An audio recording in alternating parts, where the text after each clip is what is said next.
아이들과 놀러 갔다가 손을 놓치거나 한눈판 사이에 아이를 잃어버린 기억이 있으신가요? 정말 가슴이 철렁 내려앉고 손발이 벌벌 떨리고 어떤 상황이었든지 부모는 아이에게 미안하죠. 그럼 아이를 살리기 위함이었다고 해도 아이를 누군가에게 입양 보내는 엄마의 마음은 어떠실 것 같나요? 부모 자식 간은 천륜이라고 하죠? 그리고 아무리 시간이 지나도 부모는 바뀐 자식의 얼굴을 알아볼 수 있다고 합니다. 그녀도 그랬습니다. 26년이라는 시간 동안 딸을 그리워하며 기억나는 건 갓난아이의 얼굴뿐인데도 첫눈에 딸을 알아봤으니까요. 그녀는 딸을 앞에 두고도 아무 말을 할 수 없었습니다. 어떻게 말할 수 있었을까요? 안녕, 나는 너를 버린 엄마야. 라고요? 그녀가 평생 가슴에 묻어두었던 비밀. 그리고 운명의 장난처럼 마주한 두 사람. 대체 어떤 일들이 있었을까요? 지금부터 들려드릴 이야기는 한 여인의 고백입니다. 들어보시죠. 제 이름은 김수연. 올해 46입니다. 평범한 주부로 살아왔지만 제 가슴 깊은 곳에는 아무에게도 말하지 못한 비밀이 있었어요. 저는 항상 조용하고 꼼꼼한 성격이었습니다. 누군가 저를 보면 그저 평범한 아줌마라고 생각할 거예요. 남편을 챙기고 아들을 키우고 매일 시장에서 신선한 재료를 고르는 그런 사람? 하지만 제 미소 뒤에는 늘 슬픔이 있었습니다. 삶이 가혹하게 느껴질 때도 저는 참고 견뎌왔어요. 어려운 상황에서도 최선의 선택을 하려 노력했고, 때로는 그 선택이 제 가슴에 상처로 남기도 했습니다. 하지만 저는 언제나 믿어요. 우리 모두는 실수를 하고 잘못된 결정을 내리기도 하지만 진심으로 후회하고 사랑한다면 언젠가는 용서받을 수 있다고. 제 이야기는 20살 그 어린 나이에 시작됩니다. 그때 저는 아직 세상이 얼마나 냉혹한지 몰랐어요. 지금부터 들려드릴 이야기는 제가 평생 가슴에 묻어두었던 비밀 그리고 26년 만에 찾아온 기적에 관한 것입니다. 20살이 되던 해 겨울, 저는 세상에서 가장 행복한 순간과 가장 절망적인 순간을 동시에 경험했습니다. 배가 불러오는 것을 느끼며 작은 단칸방에서 남편과 함께 아기 이름을 짓던 날들이 있었어요. 우리는 서로의 손을 잡고 하영이 라는 이름을 불러보며 웃었습니다. 남편은 매일 밤 제 배에 귀를 대고 아기에게 이야기를 들려주었어요. 그때만 해도 우리 앞에 펼쳐질 미래가 이토록 잔인할 거라고는 상상도 못했습니다. 하영이가 태어나고 몸 상태도 점차 안정을 찾고 있던 날, 남편이 제가 좋아하는 떡을 사러 나갔다가 돌아오지 못했어요. 횡단보도를 건너던 그를 트럭이 덮쳤다는 소식을 듣고 저는 믿을 수 없었습니다.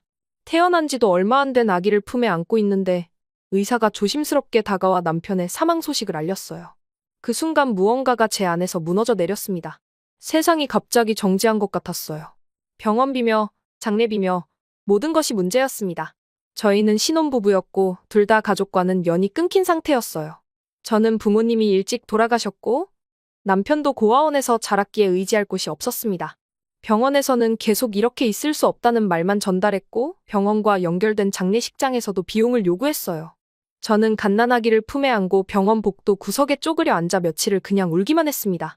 아기 엄마, 아기 데리고 어디 갈 데라도 있어요? 의사의 물음에 대답할 수 없었어요. 갈 곳이 없었거든요. 그렇게 다섯째 날 밤, 그래도 병원에서는 비용에 대한 말 없이 더 이상 병원에 있을 수 없다는 통보만 주며 저는 아기를 품에 안은 채 병원 밖으로 나섰습니다. 춥고 매서운 바람이 얼굴을 때렸어요. 아기는 작고 가냘프게 울었고 저는 아이를 더 단단히 감싸 안았습니다. 그날부터 길거리에서 지내기 시작했어요. 인적 드문 공원 벤치, 버스 정류장 대합실. 어디든 비바람을 피할 수 있는 곳이면 좋았습니다. 하지만 가장 큰 문제는 먹을 것이었어요. 제게 남은 돈은 지폐 몇 장과 동전 몇 개가 전부였습니다. 딸에게 먹일 젖이 부족했어요. 처음에는 제 몸에서 젖이 나왔지만 굶주림이 계속되자 젖은 말라갔습니다. 노숙 사흘째 되던 날 밤, 아이는 점점 기운을 잃어갔어요. 울음소리도 약해지고 숨소리도 거칠어졌습니다. 부산역 대합실 구석에 앉아 떨고 있던 저에게 한 남자가 다가왔어요. 깔끔한 정장 차림의 그는 일본어 억양이 강한 한국말로 말을 걸었습니다. 실례합니다만 도움이 필요해 보이네요. 저는 경계하며 아이를 더 꼭 안았어요. 이런 상황에서 낯선 사람의 접근은 늘 위험했으니까요. 하지만 그의 눈빛에는 뭔가 다른 것이 있었습니다. 저는 부산에서 공장을 운영하는 몰이라고 합니다. 아내와 저는 아이가 없어요. 몇 년 동안 아이를 갖기 위해 노력했지만 그는 잠시 말을 멈추고 슬픈 미소를 지었습니다. 당신과 아기를 며칠 전부터 지켜봤어요. 도움이 필요해 보이는데 혹시 그 아이를 저희에게 맡기실 생각은 없으신가요? 처음에는 그의 말이 무슨 뜻인지 이해하지 못했어요. 하지만 그가 계속 이야기하자 점차 상황이 명확해졌습니다. 그들은 아이를 입양하고 싶어 했던 거예요. 법적인 절차는 제가 다 알아보겠습니다. 그리고 그는 주머니에서 봉투를 꺼냈어요. 이건 당신이 새 출발할 수 있도록 돕기 위한 것입니다. 저는 그 자리에서 일어나 도망치듯 그곳을 떠났습니다. 아이를 더 꼭 안은 채로요. 그날 밤 저는 아이를 안고 공원 벤치에서 잠을 청했어요. 하지만 아이의 상태는 점점 나빠졌습니다. 피부는 창백해졌고 체온은 내려갔어요. 저는 공포에 질려 아이의 이름을 부르며 흔들었습니다. 하영아, 제발. 엄마 좀 보자. 하영아, 그때 제 머릿속에 그 남자의 말이 떠올랐어요. 아이를 살리기 위해서라면 혹시 그렇게 하는 것이 최선일까요? 저는 떨리는 다리로 다시 부산역으로 향했습니다. 기적처럼 그 남자는 여전히 그곳에 있었어요. 마치 제가 돌아올 것을 알고 있었던 것처럼요. 제발 제 아이를 살려주세요. 저는 흐느끼며 말했습니다. 하지만 약속해주세요. 이 아이를 잘 키워주실 거죠? 모리 씨는 진지하게 고개를 끄덕였어요. 제 목숨을 걸고 약속합니다. 그날 밤 우리는 작은 호텔방에서 서류 작업을 마쳤습니다. 법적 절차는 생각보다 간단했어요. 저는 하영이의 얼굴을 마지막으로 보려고 했지만 차마 그러지 못했습니다. 대신 제 손가락을 그 작은 손에 쥐어주었어요. 하영이는 마지막으로 힘없이 제 손가락을 꼭 잡았습니다. 그 순간의 감각은 지금도 제 손에 남아있어요. 떠나기 전 모리 씨의 아내는 제게 다가와 조용히 말했습니다. 당신의 희생을 절대 잊지 않겠어요. 이 아이는 우리의 전부가 될 거예요. 봉투 안에는 제가 상상했던 것보다 훨씬 많은 돈이 들어있었어요. 그것으로 저는 작은 원룸을 구하고 간신히 몸을 추스를 수 있었습니다. 하지만 마음의 상처는 결코 아물 수 없었어요. 저는 매일 밤 하영이의 이름을 부르며 울었습니다. 살아남기 위한 선택이었지만 그 후로 제 삶은 침묵의 죄책감으로 얼룩졌어요. 사람들에게 결혼은 했냐? 는 질문을 받을 때마다 심장이 찢어지는 것 같았습니다. 공원에서 아이들이 뛰노는 모습을 볼 때면 발걸음을 돌려야 했어요. 3월 8일, 하영이의 생일이 올 때마다 저는 혼자 작은 케이크를 사서 촛불을 불었습니다. 하영아, 생일 축하해? 엄마가 미안해. 그렇게 10년이 흘렀어요. 저는 공장, 식당, 청소일 등 닥치는 대로 일했습니다. 다른 사람들과 깊은 관계를 맺지 않았어요. 누군가 제 과거에 대해 물으면 가족이 없다. 고만 대답했습니다. 그게 가장 쉬운 거짓말이었으니까요. 어느 날 일하던 식당에 한 남자가 들어왔어요. 그는 늘 혼자 와서 조용히 식사를 했습니다. 처음에는 그저 단골 손님 중 하나였을 뿐이에요. 하지만 차츰 그가 눈에 들어오기 시작했습니다. 그의 눈빛에는 제가 알아보는 슬픔이 깃들어 있었어요. 가족을 잃어보셨어요? 어느 날 그가 술에 취해 갑자기 말했습니다. 아내가 3년 전에 세상을 떠났습니다. 그 말에 저는 잠시 멈춰섰어요. 그의 이름은 민수였고 어린 아들을 혼자 키우고 있었습니다. 그는 제게 손을 내밀었어요. 처음에는 그 손을 잡기를 망설였습니다. 하지만 시간이 지날수록 그의 따뜻함에 마음의 문이 열렸어요. 민수 씨와 만난 지 1년 후 저희는 조용히 결혼식을 올렸습니다. 그의 아들 준호는 그때 13살이었어요. 처음에는 저를 경계했지만 시간이 지나면서 조금씩 마음을 열었습니다. 어느 날 준호가 저를 엄마라고 불렀을 때 저는 그 자리에서 무너져 울고 말았어요. 민수 씨는 제 눈물을 이해하지 못했겠지만 그저 감동의 눈물로 여겼을 겁니다. 새로운 가족을 만든 것은 축복이었어요. 하지만 제 마음 한구석에는 항상 하영이가 있었습니다. 딸아이를 팔았다는 죄책감은 결코 사라지지 않았어요. 간혹 준호를 볼 때면 하영이라면 지금 어떤 모습일지 상상하곤 했습니다. 같은 나이였다면 어떤 말투로 이야기할지, 어떤 음식을 좋아할지. 민수 씨는 제 과거에 대해 깊이 캐묻지 않았어요. 그저 말하고 싶을 때 말해도 좋다, 고했을 뿐입니다. 하지만 저는 말할 수 없었어요. 그가 알게 된다면 저를 어떻게 볼지, 우리 가족이 어떻게 될지 두려웠습니다. 그래서 침묵을 지켰어요. 그 비밀은 제 가슴 깊숙이 묻어둔 채로요. 새 가정에서의 일상은 평화로웠습니다. 준호의 학교 숙제를 도와주고 민수 씨를 위해 도시락을 싸고 집안일을 하며 보내는 시간이 행복했어요. 다른 사람들이 보기에는 평범한 가정주부였을 겁니다.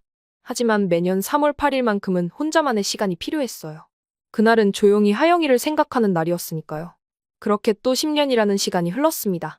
준호는 어느새 대학생이 되었어요. 키도 훌쩍 커서 아버지보다 더 커버렸습니다. 그런 준호가 어느 날 일본 유학을 가고 싶다고 했어요.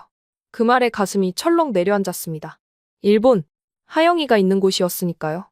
물론 일본이 넓고 하영이를 찾을 가능성은 없었지만 그래도 그 나라 이름만 들어도 가슴이 아팠어요. 엄마, 왜 그렇게 놀라세요? 준호가 물었습니다. 저는 억지 미소를 지으며 아니, 그냥 갑자기 말해서 라고 대답했어요. 준호가 떠나는 날 공항에서 꼭 안아주었습니다. 건강해야 해. 그리고 좋은 친구들 많이 사귀고 아들이 떠난 후 저는 혼자 눈물을 흘렸어요. 그것은 준호를 보내는 슬픔이기도 했지만 하영이에 대한 그리움이기도 했습니다. 하영이도 이제 20, 어떤 여성이 되었을까요? 행복하게 살고 있을까요? 가끔은 일본 사람들 사이에서 살고 있을 하영이가 한국인임을 알고 있을지 궁금했어요. 그녀의 피부 속에 흐르는 한국 피를 느끼고 있을지. 그렇게 제 마음속에는 단 한 번도 잊지 못한 이름이 있었습니다. 하영. 제가 이 세상에 남기고 간 유일한 핏줄이자 가장 큰 상처였던 그 이름을 말이에요. 준호가 일본으로 유학을 떠나고 4년이 흘렀습니다. 처음에는 매주 전화가 오더니 점차 한 달에 한 번 정도로 연락이 뜸해졌어요. 대학 생활이 바빠지고 새로운 친구들을 사귀면서 자연스러운 일이었겠지만 그래도 마음 한구석이 허전했습니다. 민수 씨와 둘이서 조용한 밥상을 마주할 때면 준호의 빈자리가 더 크게 느껴졌어요. 어느 날 아침, 오랜만에 준호에게서 전화가 왔습니다. 평소보다 목소리가 들떠 있었어요. 엄마, 중요한 얘기가 있어요. 그 말에 심장이 빨라졌습니다. 대체 무슨 일일까 하는 걱정이 앞섰어요. 하지만 곧 준호가 말을 이었습니다. 제가 사귀는 사람이 생겼어요. 일본 여자인데 정말 좋은 사람이에요. 다음 달에 한국에 같이 가려고 하는데 엄마 아빠를 만나게 해도 될까요? 순간 말문이 막혔어요. 준호가 연애를 한다는 사실보다 일본 여자라는 단어가 제 귀에 크게 울렸습니다. 일본, 하영이가 살고 있는 나라. 머릿속에 온갖 생각이 스쳐 지나갔어요. 하지만 이내 제 자신을 다잡았습니다. 일본은 넓고 하영이를 만날 확률은 거의 없었으니까요. 그럼 어떤 아이니? 떨리는 목소리로 물었어요. 준호는 신이 난 듯 자세히 설명했습니다. 도쿄 출신의 유리카라는 여자아이, 같은 대학에서 만났고 미술을 전공하고 있다고요. 얼굴이 예쁘고 성격도 차분하다고 했어요. 그리고 뭔가 한국적인 분위기가 있다고도 했습니다. 그 말에 다시 한번 가슴이 철렁했어요. 그저 우연일 뿐이라고, 제 망상일 뿐이라고 스스로를 달래며 대화를 마쳤습니다. 한 달 후, 준호는 약속대로 여자친구를 데리고 왔어요. 그날 아침부터 저는 이상하게 초조했습니다. 집안 구석구석을 청소하고 음식 준비해온 신경을 쏟았어요. 민수 씨는 제 상태를 이상하게 여기며 괜찮아요? 라고 물었지만 그저 웃으며 넘겼습니다. 제 안에 불안감을 설명할 방법이 없었어요. 초인종이 울렸고 민수 씨가 문을 열었습니다. 거실에서 기다리는 저희 심장은 마구 뛰기 시작했어요. 준호의 목소리가 들리고 이어서 낯선 여성의 목소리가 작게 들렸습니다. 그리고 드디어 그들이 거실로 들어왔어요. 엄마, 아빠, 이쪽은 사토 유리카입니다. 그녀는 검은색 마스크를 쓰고 있었습니다. 팬데믹 이후로 마스크를 쓰는 것이 일상이 되었다지만 그날따라 그 마스크가 유독 신경 쓰였어요. 유리카는 공손하게 인사를 했습니다. 서툰 한국어였지만 정성을 들여 연습한 티가 났어요. 안녕하세요. 준호 어머님, 아버님. 만나서 반갑습니다. 저는 사토 유리카입니다. 그녀의 목소리는 부드럽고 맑았습니다. 긴 생머리는 까만 비단같이 흘러내렸고 마스크 위로 보이는 눈은 선명하고 또렷했어요. 어딘가 한국인처럼 보이기도 했습니다. 준호가 한국적인 분위기라고 했던 말이 이해가 됐어요. 우리는 식탁에 앉았습니다. 준비한 음식을 차려놓고 서로 어색한 대화를 이어나갔어요. 민수 씨는 일본에 대해 물었고 유리카는 최대한 한국어로 대답하려고 노력했습니다. 준호가 가끔 일본어로 통역을 해주기도 했어요. 그 광경이 평화롭고도 낯설었습니다. 식사가 한창일 때 저는 문득 유리카에게 말했어요. 마스크를 벗고 드셔도 괜찮아요. 우린 가족이니까. 유리카는 잠시 준호를 바라봤습니다. 그녀의 눈빛에서 망설임이 보였어요. 준호가 일본어로 뭔가를 말했고 그녀는 고개를 끄덕였습니다. 천천히 손을 들어 마스크의 고리를 풀기 시작했어요. 실례합니다. 사실은 약간의 흉터가 있어서. 그녀가 조심스럽게 말했습니다. 마스크가 벗겨지는 순간 세상이 정지하는 기분이었어요. 그녀의 얼굴은 아름다웠습니다. 하지만 제 시선은 곧바로 그녀의 턱 밑으로 향했어요. 턱을 따라 희미하게 난 가로 흉터, 그 자국은 제가 잊을 수 없는 것이었습니다. 20살, 하영이를 안고 병원 복도를 걷다가 넘어졌을 때 하영이의 턱이 바닥에 긁혔고 의사는 상처가 경미하다고 했지만 흉터가 남을 수 있다고 했어요. 그리고 지금 그 흉터와 똑같은 자국이 유리카의 얼굴에 있었습니다. 숨이 멎는 기분이었어요. 귀에서 윙 소리가 났고 시야가 흐려졌습니다. 손에 든 젓가락을 떨어뜨리고 말았어요. 유리카는 당황한 표정으로 저를 바라봤습니다. 그녀의 눈, 그 모양과 색깔도 어디선가 본 듯했어요. 거울에서 매일 보던 내 젊은 시절의 눈과 같았습니다. 죄송합니다. 괜찮으세요? 유리카가 걱정스럽게 물었어요. 저는 자리에서 벌떡 일어났습니다. 다리가 후들거렸지만 어떻게든 화장실까지 걸어갔어요. 문을 닫자마자 무릎이 꺾이며 바닥에 주저앉았습니다. 숨이 가빠졌고 심장이 터질 듯이 뛰었어요. 머릿속에서는 한 생각만이 맴돌았습니다. 하영이, 정말 너니? 그때 노크 소리가 들렸어요. 민수 씨의 목소리였습니다. 괜찮아요? 갑자기 어디 아픈가요? 문을 열자 민수 씨의 걱정스러운 얼굴이 보였어요. 저는 억지로 미소를 지으며 괜찮아요. 그냥 갑자기 어지러워서 라고 말했습니다. 하지만 민수 씨는 제 표정을 보고 뭔가 이상함을 눈치챈 것 같았어요. 그는 조용히 물었습니다. 정말 괜찮아요? 얼굴이 하얗게 변했어요. 저는 고개를 끄덕였습니다. 무슨 말을 어떻게 해야 할지 몰랐어요. 지금 이 순간 제 머릿속의 혼란을 어떻게 설명할 수 있을까요? 26년 전에 팔아버린 딸이 아들의 여자친구로 돌아왔다니 이런 우연이 있을 수 있는 걸까요? 아니면 제 망상일까요? 다시 식탁으로 돌아가자 준호와 유리카가 걱정스러운 표정으로 저를 바라보았어요. 저는 억지로 웃으며 자리에 앉았습니다. 미안해요. 갑자기 어지러워서. 이제 괜찮아요. 식사는 어색한 분위기 속에서 계속되었어요. 저는 유리카의 얼굴을 자세히 살펴보았습니다. 흉터 외에도 그녀의 눈매와 코의 모양, 입술의 곡선까지 어딘가 익숙했어요. 그것은 제 얼굴의 일부를 보는 듯 했습니다. 유리카 씨는 가족이 어떻게 되나요? 제가 떨리는 목소리로 물었습니다. 유리카는 미소를 지으며 대답했어요. 아버지와 어머니 그리고 저 셋이 살고 있습니다. 아버지는 부산에서 공장을 운영하다가 지금은 도쿄에서만 일을 하고 계십니다. 부산, 공장? 심장이 또 한 번 철렁 내려앉았습니다. 제가 하영이를 만났던 일본인 남자, 모리 씨도 부산에서 공장을 운영한다고 했었어요. 실례지만 아버님 성함이? 저는 더 이상 참을 수 없어 물었습니다. 사토 켄지입니다. 하지만 예전에는 모리 켄지라고 불렸어요. 지금은 어머니 쪽 성을 따르고 있습니다. 그 순간 제 머릿속에서 무언가가 무너져 내렸어요. 모리 켄지. 그 이름을 잊을 수 없었습니다. 목이 메어 말이 나오지 않았어요. 저는 떨리는 손으로 물컵을 들어 한 모금 마셨습니다. 준호가 걱정스럽게 말했어요. 엄마, 정말 괜찮아요?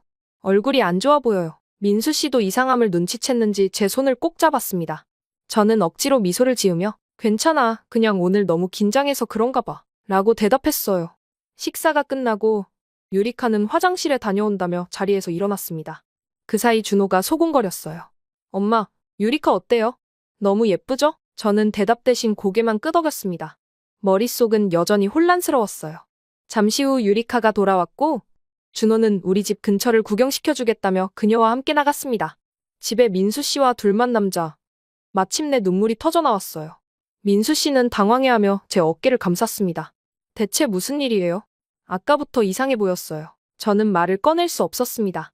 하지만 이제는 더 이상 혼자 감당할 수 없었어요. 26년 동안 가슴에 묻어둔 비밀. 이제는 말해야 할 때가 온 것 같았습니다. 민수 씨의 손을 꼭 잡으며 떨리는 목소리로 말했어요. 당신에게 말하지 않은 일이 있어요. 그리고 저는 천천히 입을 열었습니다. 20살 시절의 이야기, 남편의 죽음, 갓난아기 하영, 그리고 그 아이를 일본인 부부에게 넘겼던 그날의 일까지. 민수 씨는 아무 말 없이 제 이야기를 들었어요. 그의 눈에도 눈물이 고여 있었습니다. 말을 마치고 저는 민수 씨의 품에 안겨 흐느꼈습니다. 26년 동안 한 번도 말하지 못했던 이야기를 꺼내니 가슴이 찢어질 것 같았어요. 하지만 동시에 무거운 돌덩이 하나를 내려놓은 것 같은 해방감도 느껴졌습니다. 민수 씨는 한참을 묵묵히 제 등을 쓰다듬었어요. 그리고 마침내 말했습니다. 정말? 그 아이가 하영인 것 같아요? 저는 고개를 끄덕였습니다. 확신할 수는 없지만 너무 많은 우연이 겹쳐요. 그 흉터, 그 이름, 그리고 제 눈에는 그 아이가 제 딸로 보여요. 그날 밤 저는 잠들지 못하고 뒤척였습니다. 가슴속에서 한 이름이 계속 울려 퍼졌어요. 하영, 정말 너니? 민수 씨에게 모든 것을 털어놓은 그날 밤, 마치 26년간 가슴에 품었던 바위를 내려놓은 것처럼 숨이 트이는 느낌이었습니다. 하지만 동시에 앞으로 닥칠 일에 대한 두려움도 컸어요. 민수 씨는 충격 속에서도 제 손을 꼭 잡아주었습니다. 밤새 우리는 거실 소파에 나란히 앉아 이야기를 나눴어요.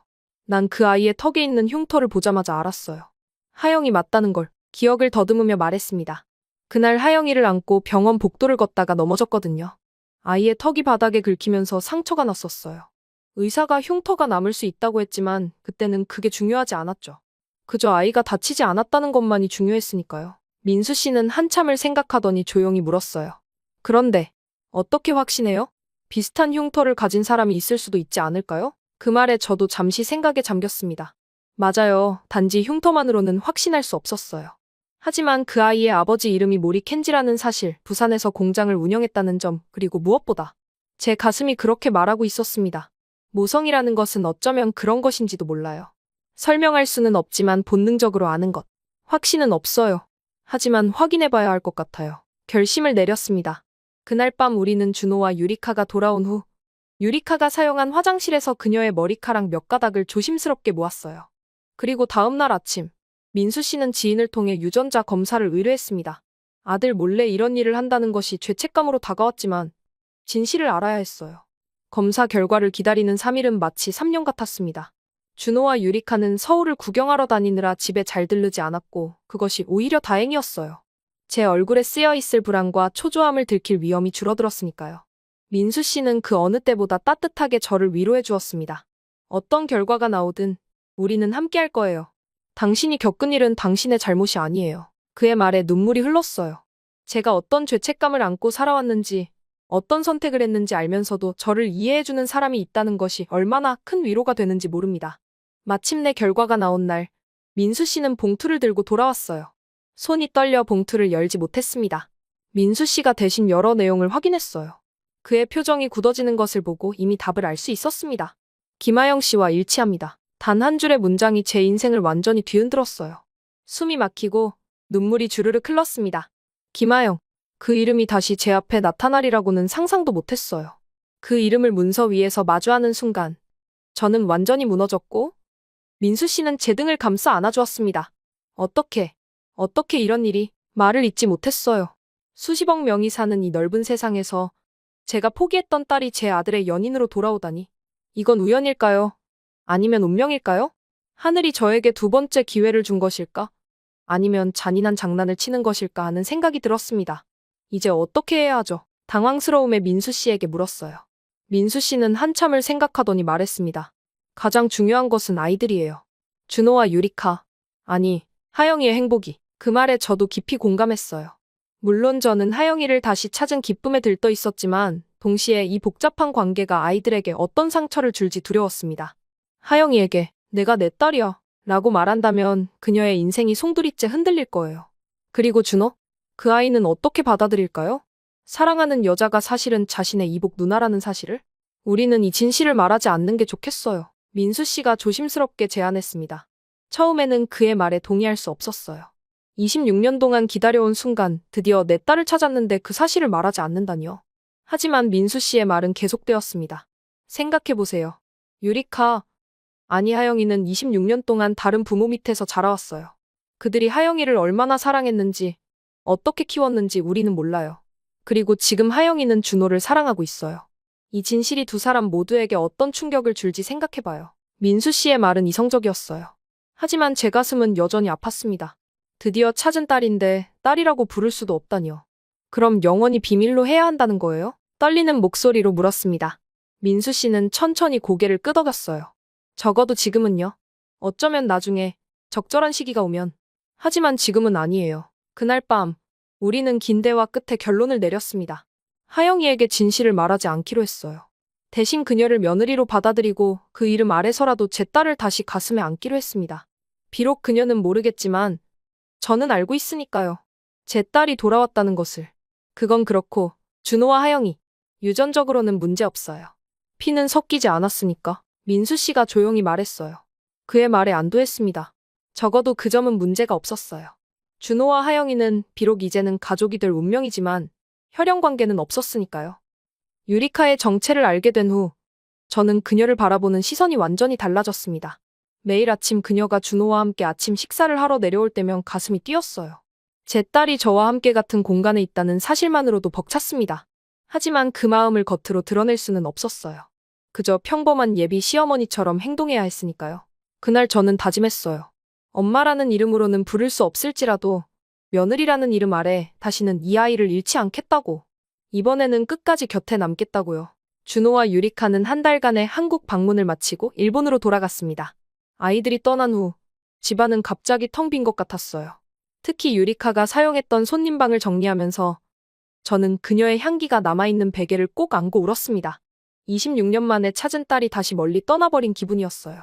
민수 씨는 그런 저를 이해해 주었습니다. 일본에 한번 가보는 게 어떨까요?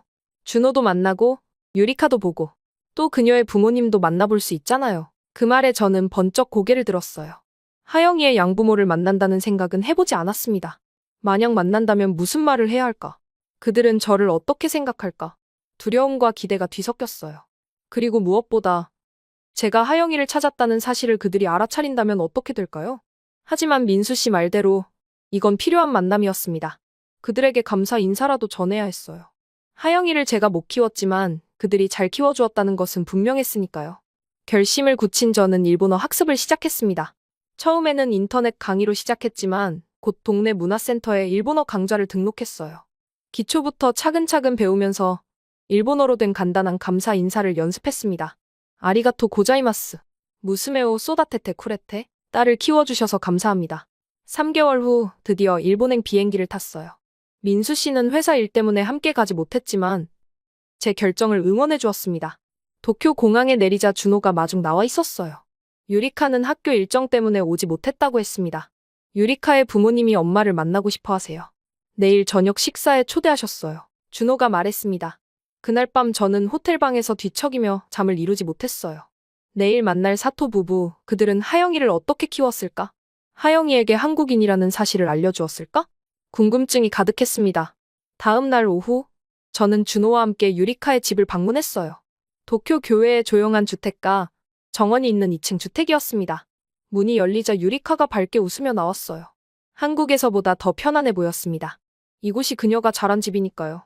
어서 오세요, 어머님. 유리카가 일본어와 한국어를 섞어가며 인사했습니다. 집 안으로 들어서자 깔끔하게 정돈된 일본식 거실이 눈에 들어왔어요. 벽에는 유리카의 성장 과정을 담은 사진들이 걸려 있었습니다. 아기 때부터 성인이 된 지금까지의 모습들. 제가 놓쳐버린 시간들이 그곳에 있었어요. 특히 눈에 띈 것은 유리카의 5살 생일 사진이었습니다. 분홍색 드레스를 입고 활짝 웃고 있는 모습, 턱 아래의 흉터가 선명하게 보였어요. 그 모습을 보는 순간 눈물이 차올랐습니다. 제가 놓친 그 소중한 순간들. 이분이 준호 씨 어머님이시군요. 차분한 목소리가 들렸어요. 돌아보니 단정한 차림의 중년 여성이 서 있었습니다. 유리카의 양어머니, 사토 미즈키 씨였어요. 그녀 옆에는 키가 큰 남성, 사토 켄지 씨가 있었습니다. 제가 하영이를 넘겼던 그 남자, 모리 켄지. 이제는 사토 켄지라는 이름으로 살고 있었어요. 처음 뵙겠습니다. 준호 어머니 김수연입니다. 떨리는 목소리로 인사했습니다. 사토 부부는 따뜻하게 저를 맞이했어요. 미즈키 씨는 준비해온 선물을 건네며 사양했지만 켄지 씨는 흔쾌히 받았습니다. 그는 26년 전과 많이 달라져 있었어요. 머리는 희끗희끗 세었고 안경을 쓰고 있었습니다. 하지만 눈빛만은 제가 기억하는 그대로였어요. 저녁 식사 자리에서 유리카는 준호와의 만남, 한국에서의 경험을 즐겁게 이야기했습니다.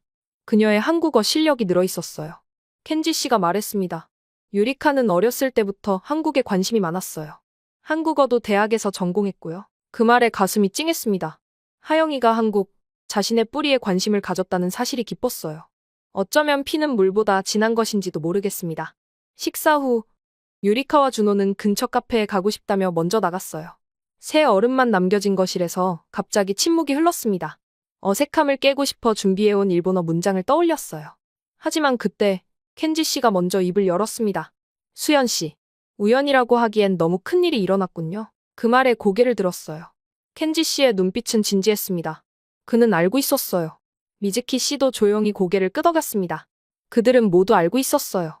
처음 준호 씨의 가족 사진을 보았을 때 혹시나 하는 생각이 들었어요. 미즈키 씨가 말했습니다. 하지만 세상에 닮은 사람은 많으니까 그냥 우연이라고 생각했죠. 그런데 당신을 직접 보니 말을 잇지 못하고 저는 눈물을 흘렸어요. 더 이상 숨길 필요가 없었습니다. 네, 제 딸이 맞아요. 하영이. 제가 그때 켄지 씨가 손사래를 치며 제 말을 막았습니다. 설명할 필요 없어요. 우리는 이해합니다. 그때 당신의 상황이 어땠는지 우리는 알고 있어요. 미즈키 씨가 제 손을 잡아주었어요. 우리는 유리카를 진심으로 사랑했어요. 우리 딸로 키웠고 최선을 다했습니다. 알아요. 정말 감사합니다. 흐느끼며 말했어요. 그때 그 아이를 살려주셔서 감사합니다. 켄지 씨는 조용히 웃으며 말했습니다. 이 아이는 늘 한국을 궁금해했어요. 어쩐지 그 이유를 이제야 알겠네요. 우리는 유리카에게 그녀가 입양됐다는 사실을 알려줬지만 생모가 누군지는 말하지 않았어요. 그저 내 엄마는 너를 정말 사랑했지만 어쩔 수 없는 상황이었다고만 말했죠. 눈물이 멈추지 않았습니다. 아이에게 말할 건가요? 미즈키 씨가 고개를 저었어요. 아니요. 지금은 아니에요. 준호 씨와의 관계도 있고, 우리 모두 아이들의 행복을 위해 이 비밀을 간직해야 할 것 같아요. 켄지 씨도 동의했습니다. 유리카는 당신의 딸이자 우리의 딸이에요. 이제는 준호 씨의 연인이기도 하고요. 우리 모두 자식들의 행복을 위해 지금은 모든 것을 그대로 두는 게 좋겠어요. 우리는 서로를 이해하며 그 결정에 동의했어요. 그날 밤, 사토 부부는 유리카의 어린 시절 앨범을 보여주었습니다. 제가 놓친 그 시간들을 조금이나마 느낄 수 있었어요. 그녀의 첫 운동회, 첫 피아노 발표회, 중학교 졸업식. 모든 순간에 사토 부부는 그곳에 있었습니다. 그들은 진정한 부모였어요. 일본에서의 마지막 날, 저는 사토 부부와 함께 점심을 먹었습니다. 이제는 어색함 없이 진정한 사돈으로서요.